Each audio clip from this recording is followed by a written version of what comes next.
ఏ party అయినా, ఏ నాయకుడైనా, ఒక బృందం పోనీ ఏదో ఒక బృందం, మళ్ళీ చెప్తున్నా, మీరున్నారంటే మీరు ఒక బృందంగా వెళ్తారు. ఏదన్నా ఒక వర్గం, మీ పార్టీ రాష్ట్ర కార్యదర్శి, అలాగే ఇప్పుడు సపోజ్ రైతుల దగ్గరికి అనుకోండి రైతు సంఘము, అలాగే వ్యవసాయ కార్మిక సంఘం, మొత్తం మీద ఒక బృందంలాగా వెళ్తారు. వెళ్ళి మొత్తం అన్నీ చూసేసినాక దాని మీద ఒక నివేదిక లేకపోతే గవర్నమెంట్కి ఇవ్వడము, దాని మీద ఒక కార్యాచరణ, ఏదో సంథింగ్ ఏదో ఉంటుంది కదా. మీరు వాళ్ళకి రైతులకు డబ్బులు ఇవ్వకపోయినా అది హైలైట్ అవ్వాలి కదా ఇష్యూ. పర్యటన కాదు కదా హైలైట్ అవ్వాల్సింది. ఇప్పుడు ఈయనేం చేస్తారు, ఇంతవరకు ఏమన్నా అసెంబ్లీకి వెళ్ళే దాఖలాలు కనపడుతున్నాయా? పోనీ దాని మీద ఏమైనా నివేదిక తయారు చేసి ప్రభుత్వానికి ఇవ్వడం ఏమన్నా ఉందా? ఏమీ లేదు. అసెంబ్లీకి వెళ్ళాడు.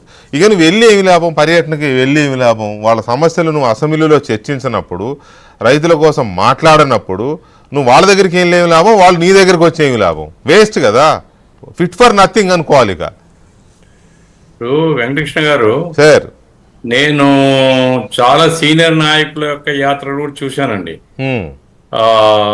నేను చిన్న వయసులో ఉన్నప్పుడే పుచ్చలపల్లి సుందరయ్య గారు, గౌతు లచ్చన్న గారు, వావిలాల గోపాలకృష్ణ గారు, ఇట్లా పెద్ద పెద్ద నాయకులు కూడా రాయలసీమలో కరువు పర్యటనకు వచ్చేవాళ్ళు, కరువు పరిస్థితిని పరిశీలించేవాళ్ళు. వాళ్ళ వెంట ఎవరు జనం వచ్చేవాళ్ళు కాదండి. ఆ నాయకులు ఉంటే ఒకరిద్దరు ఏదైనా సహాయం చేయడానికి తప్ప, వాళ్ళు గ్రామంలో పోయేవాళ్ళు, ఒక రచ్చకట్ట మీద కూర్చొని రైతులతో మాట్లాడేవాళ్ళు, బోరుల్లో నీళ్లు ఉన్నాయా లేదా బోర్ బావుల్లో, అట్లాగే కరెంట్ ఎన్ని గంటలు వస్తుంది, ఈ రకంగా సూక్ష్మ పరిశీలన చేసి కరువు మీద ఒక నోట్ తయారు చేసి గవర్నమెంట్కి ఇవ్వడం, అసెంబ్లీలో నిలవేయడం ప్రభుత్వాన్ని.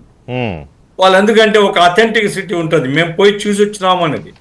నువ్వు ఇక్కడ కూర్చొని మాట్లాడుతున్నావా మంత్రి గారు, మేము పోయి చూసి వచ్చినాము, ఇదిగో ఇది పరిస్థితి రైతులు అని చెప్పడానికి ఒక అథెంటిసిటీ వస్తుంది.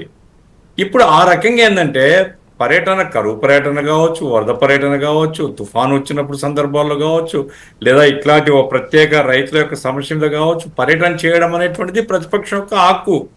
అయితే పర్యటన అనేటువంటిది విషయాన్ని సేకరించడం కోసం, మనం రైతులను ఎట్లా ఆదుకోవాలనే నిర్మాణాత్మకమైన సూచనలు చేయడం కోసం కాకుండా, ఇది ఒక రాజకీయంగా ప్రభుత్వాన్ని తిట్టడం, మా ప్రభుత్వం వస్తుంది ఎదురు చూడండి అని చెప్పడం, ఇది రైతులకు సహాయం చేసే ధోరణి కాదండి. రాజకీయంగా రైతుల యొక్క కష్టాలని తమ రాజకీయ ప్రసంగానికి అనుకూలంగా వాడుకోవడం కోసం చేసే ప్రయత్నం తప్ప ఇంకోటి కాదు. నిజంగా ఆయనకు రాజకీయాలు కూడా చెప్పుకోవచ్చు. ఆయన ప్రత్యేకంగా సభ పెట్టుకోమండి, పబ్లిక్ మీటింగ్లో మాట్లాడుకోమండి, ఎవరికీ అభ్యంతరం లేదు. రాజకీయ పార్టీగా ఆయన మీటింగ్ పెట్టవచ్చు. కానీ మార్కెట్ యార్డ్కి పోయేటప్పుడు 10,000 మంది, అసలు ఏమైనా బుద్ధి ఉండే ఆలోచన అంటారు ఎవరికన్నా?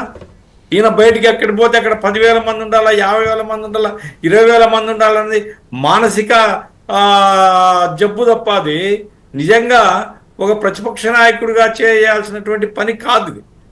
ఆయన బంగారుపాలెంకు 20 మంది, లేదా ఆ జిల్లాలో ఉండేటువంటి ఎక్స్ ఎమ్మెల్యేలు ఉంటారు, లేదా ఎక్స్ మినిస్టర్స్ ఉంటారు, వాళ్ళందరూ 20 మందో 30 మందో పోవచ్చు. పోయి కూర్చొని రైతులతో మాట్లాడి నిర్మాణాత్మక సమస్యలు చేయొచ్చు. అట్లాగే ప్రెస్కి కూడా చెప్పొచ్చు, ఇదిగో రైతుల కష్టాలు ఇట్లున్నాయి. అదేమి కాకుండా ఇది ఊరికేదో తిట్టిపోసే కార్యక్రమం. ఇక ఆ సందర్భంగా కారు కింద మనుషులు పడినాయి. మానవత్వం ఉండేవాళ్ళండి. ఇప్పుడు ఒక తల పగిలితే తెలియదు నాకు అని చెప్పడం అనేటువంటిది ఎట్లా సాధ్యమవుతుంది?